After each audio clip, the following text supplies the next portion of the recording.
Hikmah diharapkannya darah untuk dimakan. Nah, adik-adik, darah haram untuk dimakan. Nah, diharamkan bagimu bangkai, darah, daging babi dan daging hewan yang disembeli bukan atas nama Allah. Mengapa darah hewan dilarang untuk ditampung kemudian dimasak dan dimakan? Adik tahu kenapa? Pasti ada sebabnya. Darah mengandung urit asid, asam urat yang tinggi. Urit asid sangat berbahaya bagi tubuh. Berbahaya bagi tubuh. Darah hewan yang disembelih mengandung berbagai bakteri dan racun sehingga sangat berbahaya bagi tubuh manusia. Subhanallah. Ini terbukti betapa besarnya kasih sayang Allah kepada kita. Kita dilarang memakan darah karena membahayakan tubuh kita. Ingat apa? Ingat jangan makan darah. Raisa memegang tangan nenek. Pagi itu Raisa mengantar nenek ke pasar. Mereka menyusuri jalan yang lengang. Ini belanja bersama nenek, mau? Mau nggak? Mau nggak? Mau. Raisa sudah 2 hari tinggal di rumah nenek. Raisa mau menghabiskan waktu liburannya di rumah nenek. Diganti aja namanya jadi Sultan ya. Enggak. Jadi Sultan. Kakek dan nenek sangat gembira dengan kehadiran Raisa. Raisa sangat menikmati perjalanan ke pasar. Di sepanjang jalan terbentang sawah dan kebun di kota. Jarang sekali bisa melihat pemandangan seperti ini. Udara pedesaan terasa sangat sejuk ditambah semilir angin. Jangan gitu, jatuh nanti. Nek, kerbau itu sedang apa? Tanya Sultan. Tanya Raisa menunjuk tangannya ke jalan. Kenapa tangannya dibajak kalau di sawah? Kenapa? Ada ular sawah? Bukan lah, kan mau ini agar tanahnya itu subur gitu, makanya dibajak dulu sebelum ke sawah agar tanahnya gembur dan mudah ditanami. Kasihan dong kerbaunya. Tanya si Sultan. Si Raisa. Di kejauhan tampak keramaian, banyak orang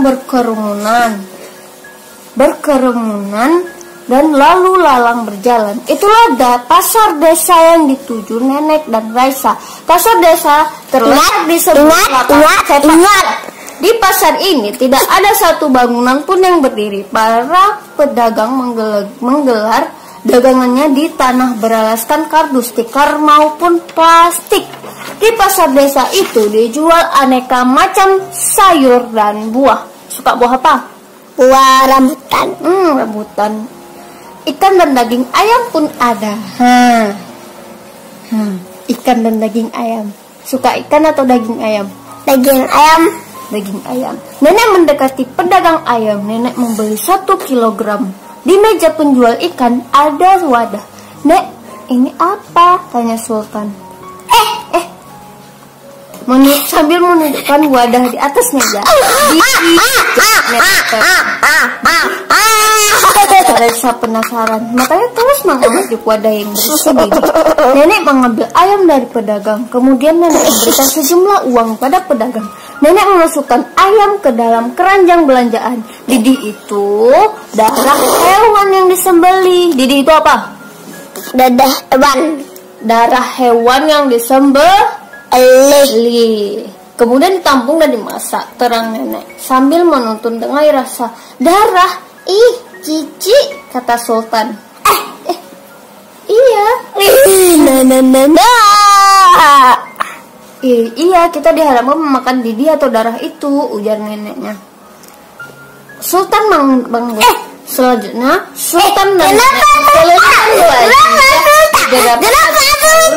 Kenapa Sultan? Raisa. Yaudah, Raisa manggut. Selanjutnya Raisa dan nenek berkeliling pasar dan belanja beberapa macam sayur dan buah. Setelah selesai mereka pun pulang ke rumah. Kita udah. Apalagi ini. Buku satu lagi mana? Ini. Sekali lagi Nabi. Enggak, yang Ini cerita. Yang mana? Ini. Yang mana? Ini. Sini lagi ada. Ini. Ini nggak mau. Nanti. Hikmah diharamkannya bangkai. Kenapa diharamkannya bangkai? Allah mengharamkannya seperti yang telah hurrimat. Ini sabdanya nih di Quran surat Al-Maidah, bukan sabda firman Allah Subhanahu wa taala. Allah berfirman, "Hurrimat 'alaikumul maitatu wad-damu wa lahmul khinziri wa ma uhilla li ghairillahi bih." Diharamkan bagimu memakan bangkai, darah, daging babi, daging hewan yang disembelih bukan atas nama Allah. Walaupun sapi kan halal tuh.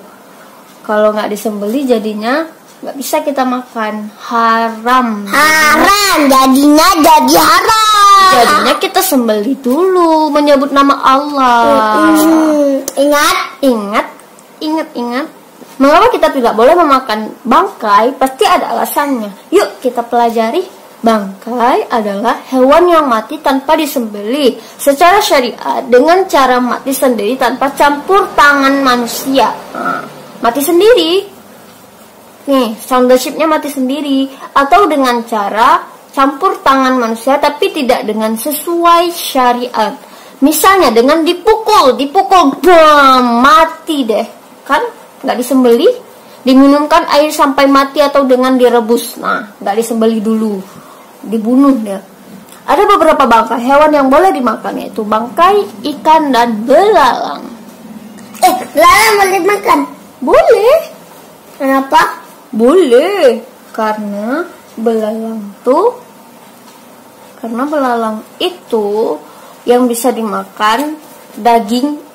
Yang bisa dimakan bangkai itu belalang sama bangkai hewan, karena itu memang dihalalkan oleh Allah Subhanahu wa taala. Bangkainya itu dua macam bangkai yang bisa dimakan, dan ikan sama belalang. Ikan sama belalang, ingat yang bisa dimakan, bangkai yang bisa dimakan adalah ikan dan satu lagi apa? Ayo. Ingat, yang ke satu lagi belalang.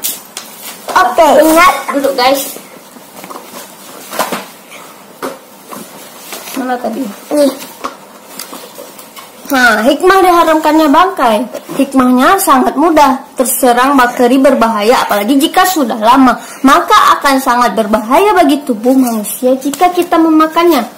Kenapa? Karena bangkai itu banyak bakteri, apalagi kalau sudah lama, kan? Makanya diharamkan. Maka sangat berbahaya bagi tubuh kita yang memakannya, banyak bakteri. Adanya darah yang mengandung zat-zat berbahaya tertahan di dalam bangkai, sehingga jika dimakan manusia akan membahayakan. Banyak zat-zat yang nggak bagus. Yang nggak bagus. Seharusnya banyak vitamin, banyak kebutuhan nutrisi, protein, sebagainya. Jadi nggak bagus karena kita memakai bangkai. Seharusnya di daging sapi yang utuh itu bagus untuk kita makan, tapi karena kita memakannya dengan cara tidak bagus, jadinya racun. Subhanallah, maha benar Allah dengan segala firman-Nya. Ada kebaikan bagi manusia dengan diharamkannya bangkai, karena Allah lebih mengetahui daripada kita semua. Oke, ingat cerita ini. Ini kita apa lagi? Nih. Lagi. Kola. Ini. Kola. Nih. Jadi kita kola. Ramadan telah tiba. Kita baru siap baru siap Ramadan. Ramadan telah tiba. Hore! Sultan berteriak aku kan Sultan. Udah Alisha ya. Ketiganya bermain di teras rumah Alisha. Mereka asik bermain boneka dan masak-masakan. Emang betul ya, besok Ramadan Tanya Hasna sambil menyisir rambut boneka. Sisir rambut boneka. Kata bundaku, iya. Besok, jawab Qonita tangannya memainkan alat masak-masakan. Aku kuat nggak? Iya, kata Hasna. Emang tahun kemarin kamu tidak puasa? Tanya Alisha, matanya membola. Hasna menggeleng pelan. Hasna menggeleng pelan. Ya, boleh. Hasna menggeleng pelan. Hasna terus menyisir rambut boneka. Kemudian Hasna mengikat rambut boneka dengan pita. Kalau kamu tidak puasa, Alisha melirik pada Qonita. Qonita mengangguk. Mantap. Hasna, kenapa kamu tidak puasa? Hasna, kenapa kamu tidak puasa? Desa Alisha, aku tidak kuat, aku lapar, dan aku lemas sekali. Jadi deh, buka, ujar Hasna manis. Hasna agak gemuk. Hasna hobi makan. Ketika dibangunkan sahur susah, sehingga makannya cuma sedikit. Tuh, Qonita saja puasa, kamu pasti kuat, ujar Alisha memberi semangat. Sultan puasa nggak? Puasa. Alhamdulillah.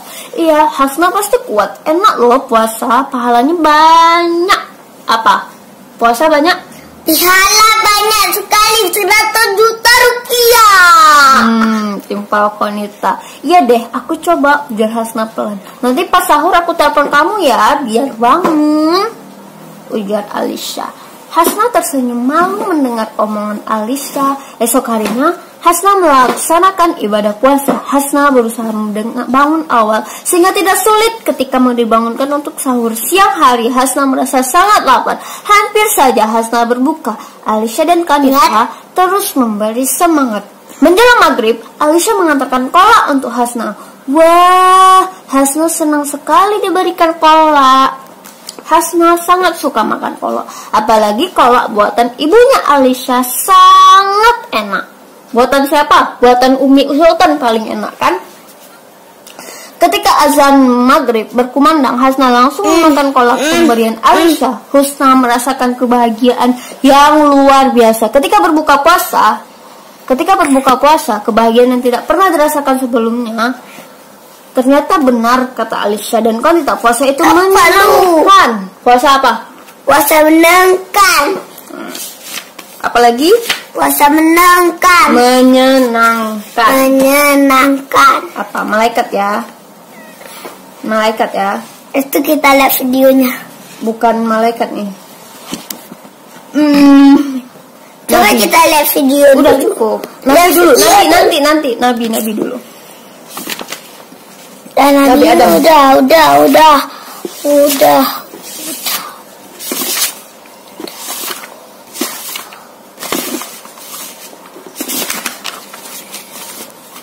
Nabi Ismail.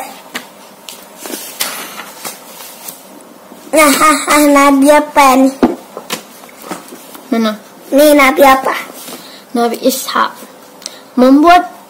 Cerita Nabi Ishak membuat ibundanya tertawa. Nabi Ishak alaihi salam adalah anak Nabi Ibrahim dari Siti Sarah. Ishak berasal dari bahasa Ibrani yang berarti tertawa. Dinamakan demikian karena ketika Siti Sarah yang waktu itu sudah tua dan Nabi Ibrahim telah berusia lanjut pula, Siti Sarah tertawa disebabkan karena gembira bercampur heran ketika malaikat mengabarkan bahwa ia akan memperoleh seorang anak laki-laki. Wahai kekasih Allah, engkau akan diberikan anak laki-laki dari istri pertamamu, Sarah. Apabila besar nanti, dia akan menjadi nabi yang taat dan bijaksana, ucap malaikat. Tidak lama kemudian, Bunda Sarah mengandung. Setelah 9 bulan mengandung, Bunda Sarah melahirkan bayi anak laki-laki. Nabi Ibrahim dan Bunda sangat senang. Mereka mendidik Ishak kecil dengan nilai-nilai tauhid. Ini masih ada nih. Salah ini dulu, habis itu baru nih. Kan udah. Ini belum. Nih. Ini beda nak. Enggak beda, coba cerita ini. Ini Nabi Ismail, lihat nih. Nah, ini 26, 27, 28, 29, 30. Nah, gini urutannya. Ini kok sama. Beda. Ini lihat Ini Nabi Ismail, ini Nabi Ishak. Ini ceritanya Nabi Ishak. Nabi Ismail aja lah. Ya, Nabi Ismail anak yang patuh terhadap perintah Allah. Nabi Ibrahim mempunyai 2 orang istri, yaitu Siti Sarah dan Siti Hajar. Dari Siti Hajar inilah Nabi Ibrahim mempunyai anak yang bernama Ismail. Nabi Ibrahim mempunyai dari Siti Hajar inilah Nabi Ibrahim mempunyai anak yang bernama siapa? Ismail. Siapa namanya anak dari Siti Hajar? Siapa? Nabi Ismail. Nabi Ibrahim kemudian membawa istrinya Siti Hajar dan Ismail yang masih bayi ke negeri Mekkah, yang pada waktu itu masih berupa padang pasir kosong, belum didiami oleh manusia. Nah, kan?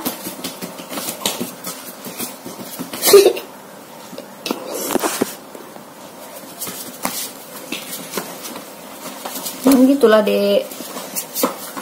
Negeri Mekah pada waktu itu masih berupa padang pasir kosong, belum didiami oleh manusia. Atas perintah Nabi Ibrahim kembali ke negeri Syam untuk menemui istri, yaitu Siti Sarah. Suatu ketika Siti Hajar kehabisan air. Beliau sangat kehausan sehingga air susunya pun kering air susunya. Dalam usahanya mencari air, Siti Hajar berlari dari Bukit Safa dan Marwah. Ini ceritanya, ada Bukit Safa dan Bukit Marwah. Tetapi beberapa kali pulang balik antara kedua bukit itu, ia tidak mendapatkan air juga. Siti Hajar kembali ke Ismail yang masih menangis sambil menghentak-hentakkan kedua kakinya. Dengan izin Allah memancarlah menghentak-hentakkan kedua kakinya. Dengan izin Allah memancarlah mata air di dekat Ismail yang menangis. Kemudian Siti Hajar tergesa-gesa untuk menampungnya. Sampai sekarang telaga itu dinamakan dengan Telaga Zamzam. Telaga apa namanya? Zamzam. Ketika Nabi Ibrahim kembali ke Makkah untuk menemui Ismail dan ibunya, tempat tinggal mereka telah berubah menjadi perkampungan yang subur dan makmur.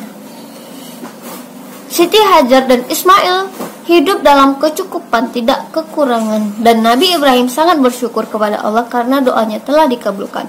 Setiap malam Nabi Ibrahim bermimpi menyembelih Ismail. Ia berkeyakinan ini adalah perintah Allah. Kemudian Nabi Ibrahim menceritakan mimpinya kepada Ismail. "Wahai ayahku, laksanakanlah perintah Allah." Minta disembelih Nabi Ismail, disuruh sembelih sama Allah. Ini ayahnya Nabi Ibrahim, kan? Ini Nabi Ismail. "Wahai ayahku, coba laksanakanlah perintah Allah. Mudah-mudahan aku termasuk orang-orang yang sabar." Keesokan harinya Nabi Ibrahim membawa Ismail ke padang pasir. Iblis mencoba menggoda Nabi Ibrahim dan Ismail. Akan tetapi mereka berdua mengusir iblis dengan melempar kerikil. Makanya ada lempar-lempar jamarah, pam. Dengan melempar kerikil, Ismail pun diletakkan di atas batu, diletakkan di atas batu. Ketika itu sudah diletakkan di atas batunya. Ketika pedang sudah hampir di leher Ismail, secepat kilat malaikat menarik Ismail dan menggantikan dengan domba besar dan sehat. Setelah Ismail dewasa, Allah memerintahkan kepada Nabi Ibrahim untuk membangun Ka'bah sebagai kiblat kaum muslim. Nabi Ibrahim dan Ismail membangunkan Ka'bah dengan bebatuan. Setelah selesai, Allah memerintahkan kepada Nabi Ibrahim agar mengundang dan mengajak kepada seluruh umat Islam melaksanakan ibadah haji. Dari situ Nabi Ibrahim yang bangun Ka'bah. Oke, yuk kita dengar ceritanya. Oke, teman-teman siap. Udah siap kita mendengar ceritanya. Oke, sekarang kita mendengar. Oke.